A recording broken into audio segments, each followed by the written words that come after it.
Journey with us into the ancient cosmologies of the Igbo and Akan people.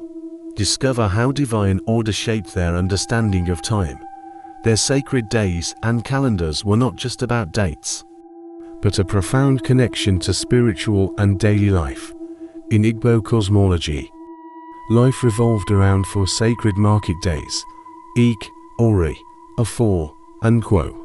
Each day carried unique elemental energies, influencing rituals, economic activities, and the very rhythm of existence. The sacredness of the number 4, stemming from the world's division, permeated their entire worldview. Ik Day, for instance, was often a sacred day of abstinence and rest in many Igbo communities. Beyond market days, the Igbo lunar calendar, with its 13 moons, guided their understanding of time. It was a vital tool for reckoning time and deepening their connection to the spiritual realm. Way.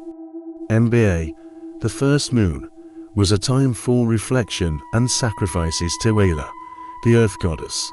Another significant moon, Agwu, was dedicated to venerating the spirit of divination and wisdom. Shifting to the Akan people, their calendar system also wove spirituality into the fabric of daily life. They observed Barsam, 28-day lunar months, and Odojoanan, significant 42-day cycles or 6 weeks. Sacred days like Akwazade were central, marked by elaborate ceremonies and community gatherings. Thursday was a revered day of rest, honoring Asosio, Mother Earth, for her nurturing spirit. Friday held special significance, being sacred for twins, embodying duality and balance. These traditional calendars profoundly impacted the cultural, spiritual, and social fabric of both peoples. They reflect a worldview of deep interconnectedness and harmony with the cosmos and nature.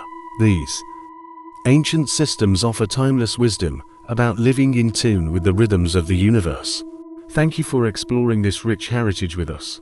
What insights did you gain from these ancient traditions? Comment below, like this video, and share it to spread awareness and foster discussion about these fascinating cultures.